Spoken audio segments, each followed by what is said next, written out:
Blog Talk Radio. Hi, and welcome to Conscious Talk Radio. I'm your host, Linda Summers, and these shows are all about relationships and all that that encompasses. And the guest experts on the show will be providing you with information as to how you can become more connected with yourself. And today's topic is soul memories and how and why they affect us with Sherry Hopson. But before we bring Sherry on board, I'd like to give you a little bit of background information about her. Sherry Hopson is an internationally known psychic medium. Her abilities include Akashic records for the past, present, and future, understanding soul patterns of karmic conditions, and soul's memories of past life traumas.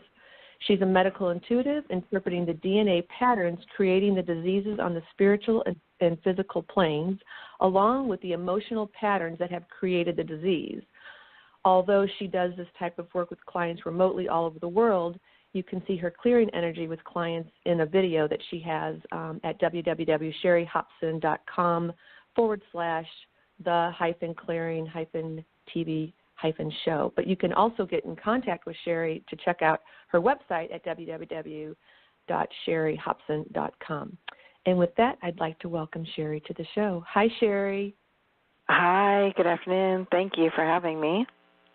Well, thank you for joining us. And I have had the pleasure of working with Sherry, and I will tell you, I was astounded at my first session with her because what she had told me in a past life was actually what I had been living in this life. And I was just like, there's no way.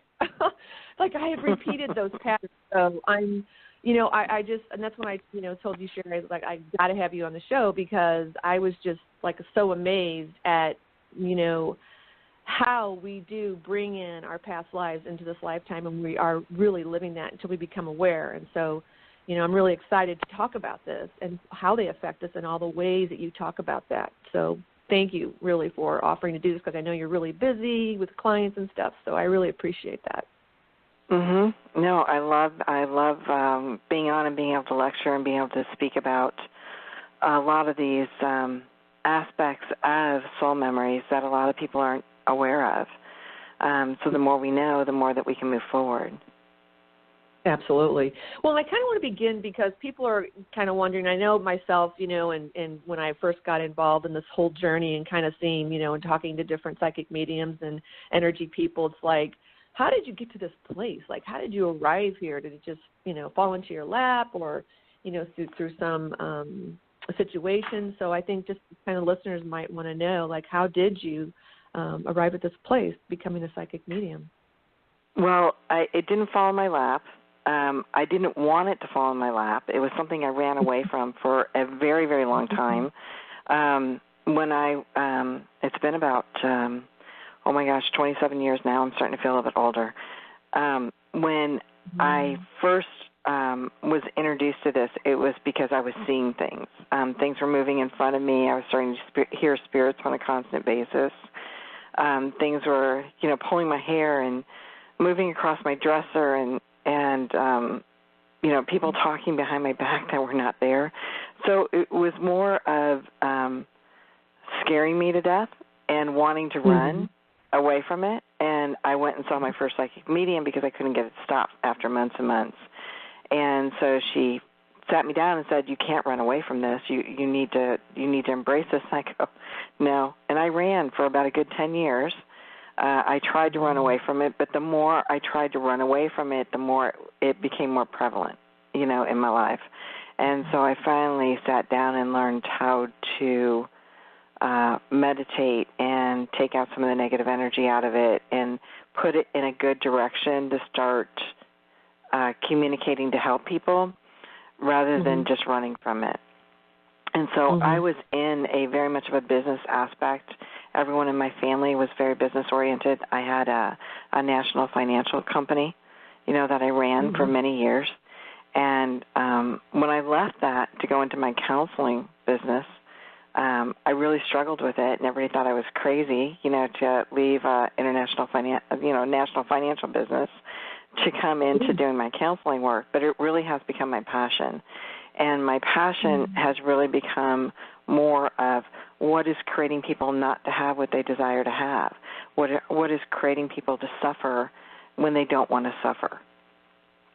Finding out those roots and finding out those answers. And by going in that route, it took me into past lives. And from then, it took me into working in the aspect of when did this actually start? And they'll show me 2 or 3 lifetimes ago in different patterns that the soul has continued through those lifetimes and what it has brought in for them as far as the journey of the soul, as far as the evolution of the soul, and how the soul is evolving through it, even though people feel they're suffering. And to be able to turn that around into, got it, this is what I need to learn, and change that aspect for themselves. And so when I got into that part of the work and not just more or less the mediumship or the crystal ball type of work, but really got into the nitty-gritty of this is how a soul works, and this is the parts of the soul, and this is how they all form together, and many different chakra systems, not just the source chakra. It became so interesting for me. It became such a passion for me that now I work with a lot of doctors and a lot of psychologists and work in collaboration in the healing aspects and the healing arts. And so, I love that. Getting me into that point, I think that on the other side, they dragged me kicking and screaming the whole entire way, but I finally got there. Finally let go and surrendered into it, as we're really, that's probably the easiest thing to do. Well, when I finally did surrender and say, okay, this is going to be my life, everything did come together and became very, very fortunate, that I found my passion. Isn't it funny how things just keep coming back to us, and just like it doesn't go away. What you resist, they say, persists. So it's like, okay. Yes, exactly. And it did. It really did. It did persist. Yeah. Well, you're here, and we're glad you're here. That kind of leads me into, for anybody that's listening, we do have a caller on that's listening, and thank you so much for joining us today. We really greatly appreciate that. Soul memories. There's people out there that may be listening or going like, what is a soul memory? What is even the soul? They may have heard about that, but they're not really sure. So what are the soul memories, and why do they happen, and are they bad to have? So there's kind of like 3 questions there, so really kind of what are soul memories. A soul memory is a memory that is engraved in the spiritual DNA. We have spiritual DNA just like we have physical DNA. The spiritual DNA involves more of things that we have mastered in a past life, such as a 5-year-old that can come up and play Mozart, perfectly, right? Concert pianist at 5. That's a soul memory coming in. Everybody has them. Everybody has things that they've learned from past lives. It may be being able to interact with people very well. It may be that artistry within them. It may be that desire to, please everybody and be that caretaker for people, right? Those are all things that we've learned from past lives, and that's part of our soul memories, right? The other part of the soul memories are being able to walk down a street and say, oh, my gosh, I feel like I've been here before, right? And those are actually part of our spiritual DNA and our spiritual past. Now, fragments are things that a fragment is a little bit different. It's part of a soul memory, but it's actually that we're still stuck in that. There's a piece of us that is still stuck in that time period. So there's a trauma, there's an emotional aspect of our being that it was so severe and it hurt so bad that we actually fragmented ourselves, and we exist there and we exist here at the same time. And that's how some of our fears and our phobias come up, and even certain diseases and illnesses. When you have a child who has who's suffering through things, that's because it didn't start in this lifetime. That emotional aspect of it started in a past life. And so, in a lot of, I was working with cancer research for a while with a biochemist. I can see inside of a cell and what was going on in the cell, but mainly I could see the essence of the vibrational aspect of the emotion behind it. And where that started is normally a fragment from an injury or an emotional trauma from a past life that has altered our perception of the way that we see the world and the way that we create our world around us, such as abandonment or betrayal or issues of boundaries or respect, many different aspects like that. And so it actually changed our vision and our interpretation of what we see. And that ends up being now new soul memories that we create from that original fragmentation. So looking at those fragmentations and looking at what do I have a fear and what do I have a phobia of, what are my greatest fears in life, those normally did not come in through this lifetime. They came in through a past life. We ended up reincarnating into a family that has the same vibration and same frequency that uphold those fears and phobias for us. But they're there to help us grow and learn as a soul and to understand that it's not betrayal of other people that I need to look at. It's trusting them within my own self. Because I didn't trust within my own self in the first place is what caused the betrayal in that lifetime. And since then, I've been learning not to count on other people so that I could trust myself. So a lot of these aspects of the soul memories are coming back up to engage us into reliving that emotional aspect until we have mastered and accomplished it. And so they hold that purpose for the soul's expansion and the soul's growth. Right. So then if someone has that, so that fragment's there, and then let's just say they have betrayal or whatever that may be. So once they become aware through you showing them this is what happened in a past life, then is it up to them to, which would make sense, it's up to them to shift their perspective and realize, oh, well, that's why I'm having this betrayal now in this lifetime with this person, because it is for me to recognize it. And so when they're at them, because it seems that just all the work that I've been doing is all disease is really from emotions. Exactly. Maybe I can't say that across the board, but it just seems like that's what it is, that everything ties into an emotional level. So how does one actually be able to move through that other than becoming aware of it? Are there things that they would need to do to help them? There are. Becoming aware of it is the number one step. Okay, because there's a lot of times that we're not aware of what we do because they become second nature for us. We've acted that way our whole entire life, and we don't see it, right? There's a point in time where I remember once upon a time within the finance industry that we used to always deal with one bank, and I would take the transactions into that bank, and all I'd have to do is drop them off. Nobody would ever question me on them or anything like that, and they would go through the process. And then there was a new manager came in, and he said, well, I want to review all the transactions. And so I would have to come into his office and put the transactions, and one by one he would go over them, right? And at that time, he said, every time you come into my office, you cross your arms and you tap your foot and impatiently wait for me. And I go, no, I don't. And he goes, yes, you do. I go, no, I don't. He goes, yes, you do. No, I'm sure I don't do that. That would be so rude. I don't do that. So lo and behold, a couple of days later, my daughter comes home from school, and at the time she was about third grade. And she said, Mom, I need my report card signed. And she handed it to me. She crossed her arms and started tapping her foot. And I looked down and I went, oh, my God. Here it is, right in front of my face, right? And apples never fall far from the tree. And I went, oh, no, here it is. I, always bucked up against authority and always had an issue with authority in my life and never saw it. I never saw how I was treating who I perceived to be an authority.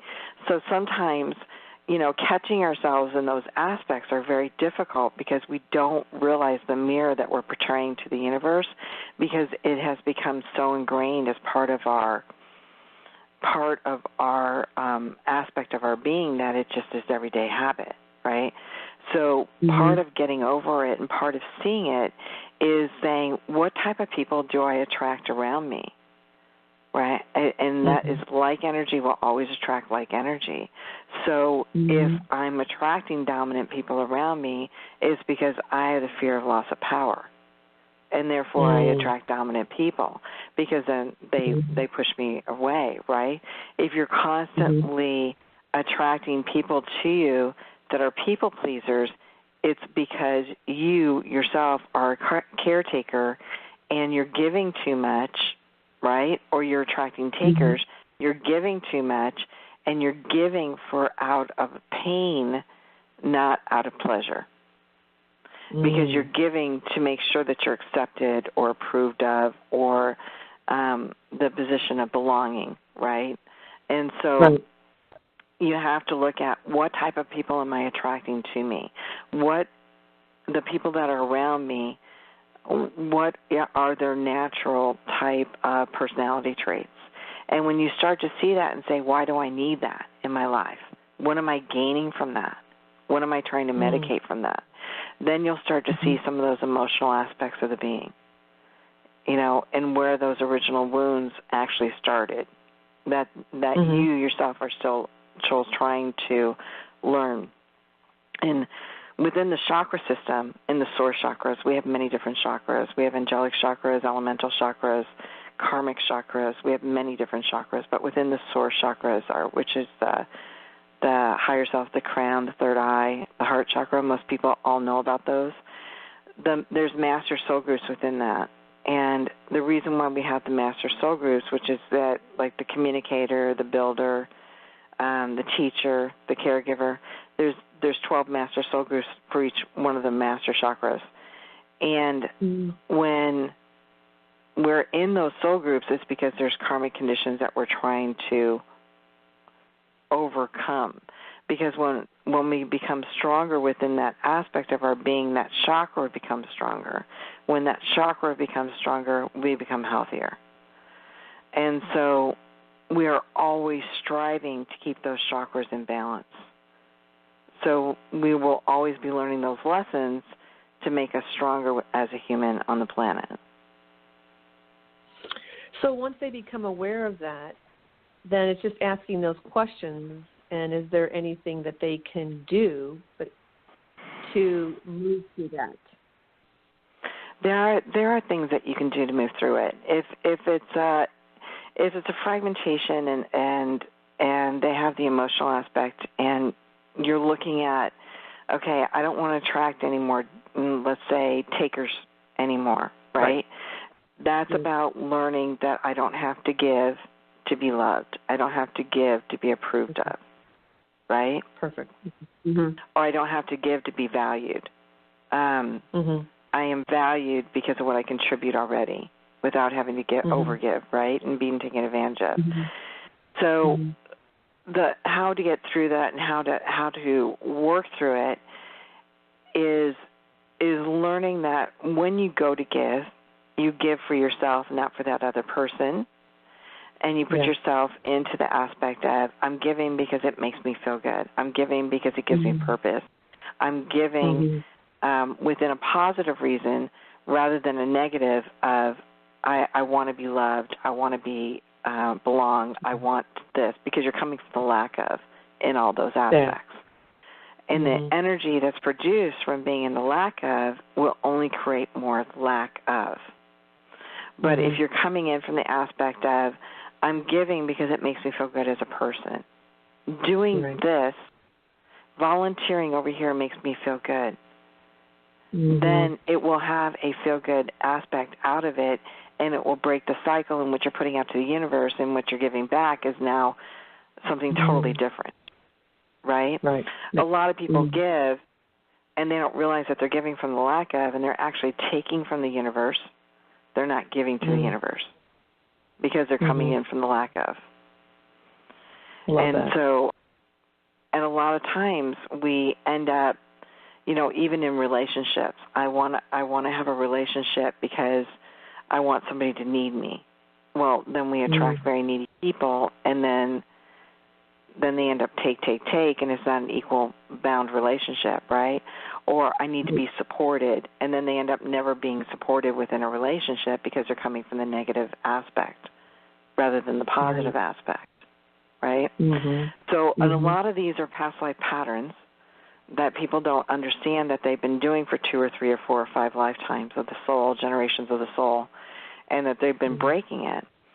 And through, most, thousands and thousands and thousands of readings that I've done, the majority of people don't get through lessons in one lifetime. It looks like a bell curve through 3 or 4 different lifetimes, because they have to build up as human beings. If we're not going through the pain, we end up being a lot of times couch potatoes. And we're happy-go-lucky. Nobody's pushed to learn, right?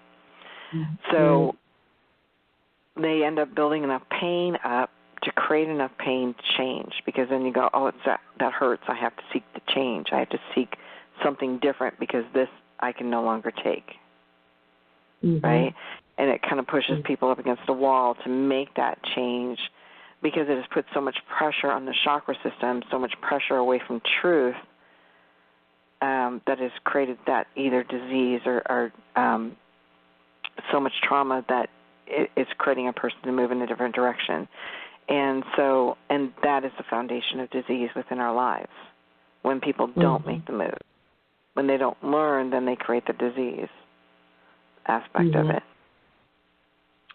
Yeah, that's so crazy, because how many people, including myself, we're walking around and we're not really aware, to some extent you do, but you don't really pay attention until you really come across somebody like you that's like, hey, there's this pattern that you're doing, that you've been doing in many lifetimes, and because I love being able to grow and things like that, but from my experiences, but it's just, this is what I consider waking up the world, like, hey, if you've been doing this, and really to see what your intention is, why you're doing that. Like you said, I thought that was a great analogy of, giving because you need, to feel like you need to give, as opposed to giving just because you want to give. There's something that your intention is around that. And, I love that. Yeah, most people, when they go to, most people are growing all the time. They just don't realize it. As a soul, they're maturing. They're having their experiences. They're having their evolutions, and they don't realize it. But with the spiritual aspect of it, it's nice to understand that, I don't have to go through this pain to have the growth. Yeah. I now understand that I don't like this, so now I can be aware of why I'm doing it, and now I can change the reason why I'm doing it to create the outcome that I do desire, right? So the spiritual aspect of it is no longer being the victim, but being the student, of what's going on, and that helps move you away from it much faster as well, because the second you become the student, now you've detached from the energy, you're not producing it anymore. So you're not taking that out of your chakras to come back in again. And so when you look at, moving away from some of our fragments and moving away from some of our traumas that we've had and patterns, emotional patterns, it's basically about being able to accept that I do have things to learn in life. I do have experiences to go through in life. And these experiences were not to hurt me. These experiences were to help me become stronger and wiser and more capable in life. Do you think one ever, I guess the answer would be yes, but do you think one would ever in this lifetime move through those and be able to live a life that is of peace, joy, love, and abundance, all of that? I do. There was a fascinating thing that happened in the late 19-teens, like 1917, 1916, 1917. And through that was a planetary aspect that had not happened on the planet in like 2,000 years. And with that became the development of 3 more master soul groups within the chakra system. And because of that is what, shortly after that was World War I. We had the Titanic. We had massive plagues on the planet, massive plagues. And it was all because of the planetary aspect and the way that it was altering our chakra system at the time. And that has led into us becoming more, the energy patterns within the body shifting and becoming more aware of our environment, more aware of our emotions, and opening that door for the spirituality to grow at such a faster rate than what it ever has in history. And so because of that, people are going through their lessons at a much faster rate than what they have been in the last 2,000 or 3,000 years. And so we are speeding up the evolution of the soul. We are speeding up the evolution of the chakra system. And with the evolution of the chakra system, what you'll notice is that there'll start to be the change within the DNA, the physical DNA, as well, within the next generation or 2 generations of human beings. Wow. And so with that, we are going through our lessons much, much faster. And can we get the tranquility that we seek and the tranquility and the peace and the harmony that we're actually seeking? We can, because when you realize that you're not the victim and you realize that these are things that we're learning, the way that you approach it and the way that you deal with it is so much faster, so much cleaner, and you get your gutter in which you're falling down into is not as deep as what it is when you're not aware. And the suffering is not as bad because you realize that I have power within this and I have power to get out of this. And all it is a change in thought, a change in the way that we perceive our universe. And that's a lot of what I help my clients with, is changing that perception of being able to clear the energy of it and then change the perception to be able to move forward. Yeah, having that aha moment. That's where I have found it's like I can hear what you're saying, but until I embody that, you know what I mean? There's no change. I can go, oh yeah, I understand that, but what I realize is it's embodying that to go, oh my gosh, I get this. Like, I really get it. And then I found for myself, once I do shift my perspective, then I have the understanding of where that other person's coming from, or people or situation. And it seems to be much easier, definitely. Yes, yeah, definitely. Yes, it's so much easier. It's so much easier. On the outer rim of our source chakras, we have these little they look like little pores, but they're actually like transmitters. And every time we have a thought, those transmitters now become receivers, and they can only take back the same exact energy in which we put out to the universe. That's what goes around, comes around, you are what you think type of deal. And so by changing our perception, we create brand new transmitters that now actually bring in that energy back into our body again, and lift up our vibration and frequency from where it was down below. And so it's such a part of healing that the body can't heal without the change of perception. Right. Absolutely. Yeah. Well, we're coming down to about 1 minute, so and I want to ask you yourself that if you could share with the listeners one thing that has gotten you through this lifetime that you've learned that really made a difference in your own life, what would that be? I'm sure there's many things. Gosh. Okay, my mind just went, whoa, because there's so many. There's just not one. But that I have the power to manifest whatever I desire to manifest. I have the power to have whatever I desire to have. I think that was my biggest lesson. But I was juggling there. Not being the victim was pretty strong change within many people's lives.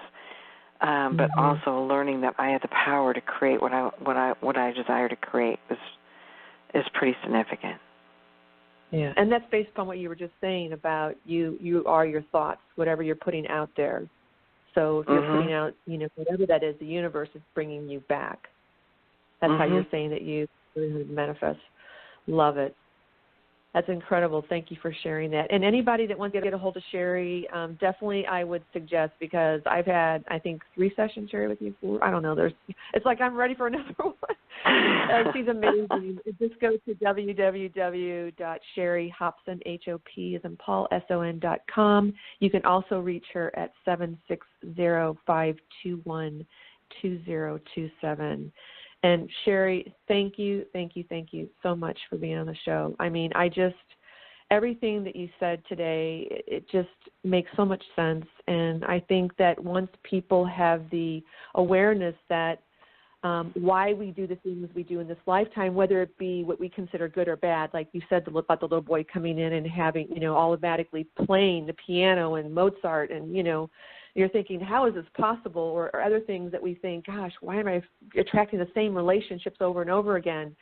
This is like really food for thought to really go, wow, like if I can tap into somebody who can tap into those soul memories and share with me so I become aware that that's what it is, and then be able to shift my own perspective so I can lead a different life and be able to manifest and have a world that our own world in which we live in, but a world in which we all want to live in, right? Because we are a product of the world and we affect the world. So exactly, beautiful, so much. Really, I really Very appreciate nice. it. Yeah. Well, thank you so much. So great being here. I really enjoy speaking with you. Well, thank you so much, and thank you. I want to thank thanking Sherry for being on the show today, and all the listeners who out there who joined us today, and the ones who will be joining us via YouTube. We thank you so much. Please don't forget to follow, subscribe, comment, and like us. You can go to Linda Summers, SUMMERS, for YouTube, and you can check out all these. So thank you again, Sherry. Thank you for our listener, area code 201, that came in today. Listening. We hope you really enjoyed the show, and everybody else is going to be listening in the future. Thank you so much. All right. Thank you. See you later. Bye.